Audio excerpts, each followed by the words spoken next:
বছর মানুষ ভোট দিতে পারে নাই, সবাই ঘরে বন্দী ছিলেন, আওয়ামী লীগের ভয়ে বিরোধী কেন পারেন নাই। যার কারণে যদি আওয়ামী লীগকে মানুষ ভালোবাসত অবশ্যই মানুষ তাদের ভোট দিত। দেখা গেল 10%-এর উপরে বা 8%-এর উপরে ভোট পড়ে নাই। তাহলে এই সাধারণ লোক কারা? অবশ্যই সাধারণ লোক আওয়ামী লীগকে পছন্দ করেন না, বিএনপিকে ভালোবাসেন। তারা আসছেন বিএনপির পতাকা তলে। আমরা ওই সকল ভালো মানুষদেরকে যারা নীরবে ছিলেন, চুপচাপ ছিলেন এবং আজকে বিএনপির পতাকা তলে ঐক্যবদ্ধ হচ্ছেন, আমরা তাদেরকে স্বাগত জানাবো। কিন্তু সমাজে বিতর্কিত এবং যারা বিশৃঙ্খলা করেন, চাঁদাবাজি করেন, মাস্তানি করেন এবং বিভিন্ন জায়গায় দখলের সাথে যারা সম্পৃক্ত রয়েছে তাদেরকে কোনোভাবে আমরা প্রশ্রয় দিব না এবং কমিটিতে তারা স্থান পাবে না। এটা পরিষ্কার কথা। আমাদের মহানগরের থেকে একটি নির্দেশনা হয়েছে, নির্দেশ আছে যে প্রতি 1 মাস পর পর আমরা রিপোর্ট দেওয়া হবে। রিপোর্ট দিলে আমরা দিব। কি রিপোর্ট হবে? কারা যুবদল অথবা ছাত্রদল, বিএনপি বা স্বেচ্ছাসেবক দল, শ্রমিক দলের নাম যদি ব্যবহার করে কেউ চাঁদাবাজি করে, সন্ত্রাসী করে, আমাদের বদনাম করে এরকম কোন কর্মকাণ্ডে জড়িত হয়, আমরা তাদের বিরুদ্ধে লিখিত জানাবে, কেন্দ্র থেকে সেটা ব্যবস্থা নেওয়া হবে দলীয় ভাবে এবং আইনগত ভাবে আমরা কাউকে বিন্দু পরিমাণ ছাড় দেওয়া হবে না। আগামী দিনে আপনারা আমিনুল হক সাহেব ঢাকা মহানগর উত্তর আহ্বায়ক, হাজী মোস্তফা জামান সাহেব ঢাকা 18 আসনের মাটি ও মানুষের নেতা, অত্যন্ত পরিশ্রমী মেজর ব্যক্তি, তাদের নেতৃত্বে আপনারা সকলে ঐক্যবদ্ধ থাকবেন। বিশেষ করে আমি পশ্চিম থানার যারা এখানে উপস্থিত রয়েছেন সকলের প্রতি বলবো, আমি ব্যক্তিগতভাবে কোন অন্যায়কে প্রশ্রয় দেই না এবং আগামী দিনে কোন অন্যায়কে প্রশ্রয় দিব না।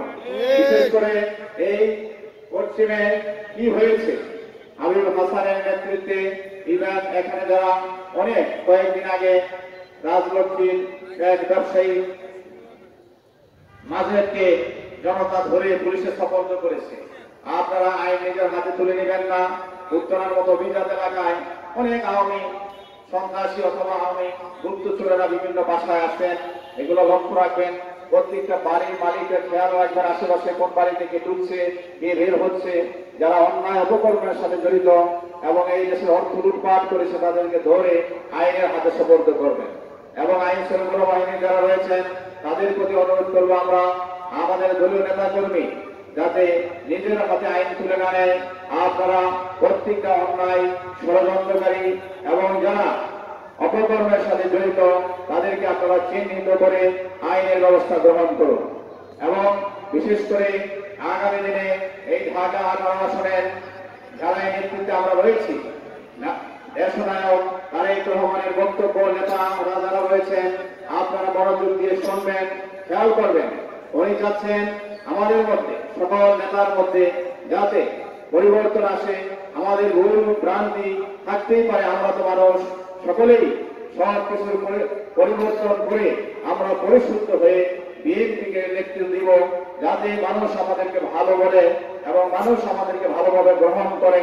মানুষের বিপদে পাশে থাকবো এবং আপনারা মানুষের পাশে থাকবেন, যাতে বিএনপির প্রতি আকৃষ্ট হয়ে মানুষ বিএনপির পতাকা দলে ঐক্যবদ্ধ হয় এবং আগামী জাতীয় নির্বাচনে হাজার হাজার মানুষ দল পেতে যাতে ভোট কেন্দ্রে আসে এবং ভোট দিয়ে যাতে 90% মানুষ বিএনপিকে ভোট দেয়। ভোট দিয়ে আবার দেশ নেত্রী বেগম খালেদা জিয়া এবং তারেক রহমানের নেতৃত্বে দেশ পুনর্গঠিত হবে এবং এই উন্নয়নের নামে যে লুটপাট, চুরি, রাহাজানি হয়েছে, যে টাকা পাচার হয়েছে, বিএনপি তথা বিএনপির নেতৃত্বে যদি আগামী দিনে সরকার গঠন হয়, ইনশাআল্লাহ সকল অন্যায়, জুলুম, অত্যাচারের জবাব আইনের মাধ্যমে এবং বিএনপি ক্ষমতা আসলে তার ব্যবস্থা করবে। এবং এই উত্তরায় যে সকল রাজক গোয়ালরা বিগত সময়ে জুলুম করে, অন্যায় করে, অত্যাচার করে মানুষের থেকে যেভাবে অর্থ লুটপাট করেছে আমরা সবাইকে চিনি, কিন্তু আমরা আইন নিজের হাতে তুলে নেব না। আইনের মাধ্যমে প্রত্যেকটা চিহ্নিত সন্ত্রাসী এবং অপরাধীদের আমরা বিচারের আওতায় আনব।